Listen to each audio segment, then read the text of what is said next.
Hello students, north Bengal ইউনিভার্সিটির অন্তর্গত যেসব আমাদের ভাই বোনেরা সেকেন্ড সেমিস্টার মেজর পল পরীক্ষা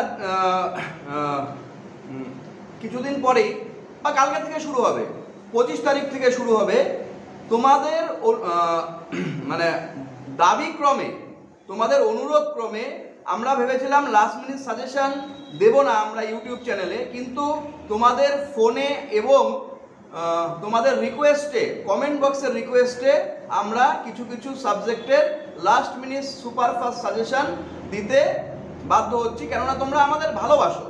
তো আমি আজকে সেকেন্ড সেমিস্টার পল সায়েন্সের মেজর পল সায়েন্সের পেপার 4 নিয়ে last minute suggestion, superfast suggestion নিয়ে কিছু আলোচনা করব।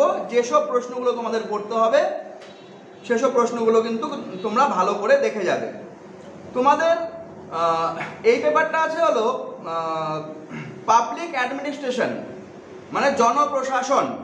জনপ্রশাসনের মধ্যে ভেরি ভেরি ইম্পর্টেন্ট প্রশ্ন হলো 10 নম্বরের জন্য ম্যাক্স ওয়েবারের থিওরি অফ বিউরিকেসি। এটা কিন্তু 10 নম্বরের জন্য very very important question.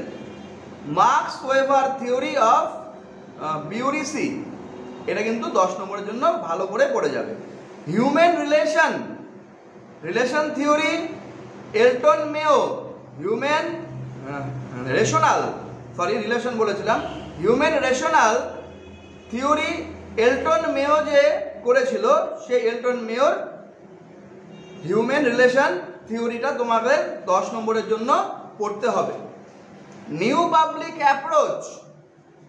Public approach যে প্রশ্নটা আছে সেটা তোমরা 6 বা 10-এর জন্য দেখে যেতে পারো। তারপরে প্রশ্ন difference between public administration and private administration. এটা ভেরি ভেরি ইম্পর্টেন্ট কোশ্চেন, তোমাদের সিলেবাসের অন্তর্গত 6 বা 10-এর জন্য কিন্তু very very important. Difference between public administration and private administration 6 বা 10-এর জন্য ভেরি ভেরি ইম্পর্টেন্ট প্রশ্ন। এফ.ডব্লিউ. টেইলরের সায়েন্টিফিক ম্যানেজমেন্ট, এটাও খুব ভালো প্রশ্ন, গুরুত্বপূর্ণ প্রশ্ন, পরীক্ষায় আসার মতো প্রশ্ন। এফ.ডব্লিউ. টেইলরের সায়েন্টিফিক ম্যানেজমেন্ট 10 বা 6-এর জন্য কিন্তু এটা পড়ে নিতে পারো। হার্বার্ট সাইমনের rational decision making theory, Herbert সাইমনের রেশনাল ডিসিশন মেকিং থিওরিটা কিন্তু তোমাদের 10 বা 6-এর জন্য কিন্তু আসতেই পারে।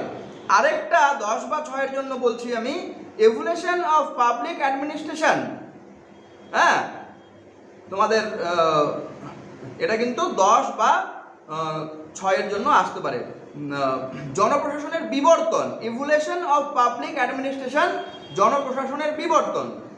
আরেকটা প্রশ্ন বলছি আমি 10-এর জন্য বা 6-এর জন্য আসতে পারে, পাবলিক অ্যাডমিনিস্ট্রেশন ফেমিনিস্ট অ্যাপ্রোচেস বা পার্সপেক্টিভ মানে নারীবাদী দৃষ্টিভঙ্গি থেকে পাবলিক অ্যাডমিনিস্ট্রেশনটা কেমন হওয়া উচিত, এটা কিন্তু 6 বা 3-এর জন্য আসতে পারে। এবার আমি 6-এর জন্য স্পেসিফিকভাবে বলছি আমি যে নিউ পাবলিক অ্যাপ্রোচেস দেখে যাবে, তারপরে তোমার ই গভর্নেন্স দেখে যাবে। ই গভর্নেন্স 6 বা 3-এর জন্য আসতে পারে। গুড গভর্নেন্স 6 বা 3-এর জন্য আসতে পারে। নিউ পাবলিক ম্যানেজমেন্ট আসতে পারে 3-এর জন্য। নিউ পাবলিক অ্যাডমিনিস্ট্রেশন আসতে পারে 3-এর জন্য। নিউ পাবলিক সার্ভিস অ্যাপ্রোচেস আসতে পারে 3-এর জন্য। এটা নিউ পাবলিক ম্যানেজমেন্ট মানে কাকে বলে সেটা 3-এর জন্য ছোট্ট করে গুছিয়ে লিখলেই কিন্তু হয়ে যাবে, কাকে বলে এগুলো শিখে যাবে। যেমন new public management, new public administration, তারপর তোমার নিউ পাবলিক সার্ভিসেস, হ্যাঁ, এগুলো কিন্তু দেখে যেতে পারো 3-এর জন্য। মানে এই যে তোমাদের আছে ম্যাক্স ওয়েবার, আর আছে এলটন মেও, আর আছে হলো তোমার হার্বার্ট সাইমন, এটা কিন্তু 10 নম্বরের জন্য ভেরি ভেরি ইম্পর্টেন্ট কোশ্চেন। এটা কিন্তু ম্যাক্স ওয়েবারের থিওরি অফ আমলাতন্ত্র পড়ে যাবে।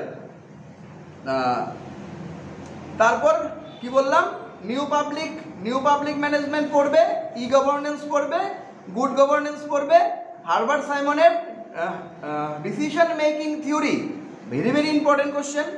এটা কিন্তু তোমাদের সেকেন্ড সেমিস্টারের মেজর পল ফোর্থ পেপারের জন্য আমার কাছে ইম্পর্টেন্ট লেগেছে। চ্যানেলটি যদি ভালো লাগে বন্ধু বান্ধবের সঙ্গে শেয়ার করে দিও। আর যদি নোটস কিনতে চাও, নোটস যদি আমাদের কাছ থেকে পেতে চাও, খুব অল্প মূল্যে নোটস আমরা প্রোভাইড করে থাকি। সেই নোটসও কিন্তু সব বিষয়ের কিন্তু নোটস আমরা প্রোভাইড করে থাকি। আমাদের নিচে দেওয়া কন্ট্যাক্ট নাম্বারের সঙ্গে যোগাযোগ করো অথবা কমেন্ট করে জানাও। আর কি কি বিষয়ে তোমাদের অসুবিধা আছে, সাজেশনের প্রয়োজন আছে, সেসব বিষয়ে কিন্তু তোমরা কমেন্টে বলতে পারো। তো আজকের জন্য আমি এখানেই শেষ করছি। Second semester major pol science 4 paper.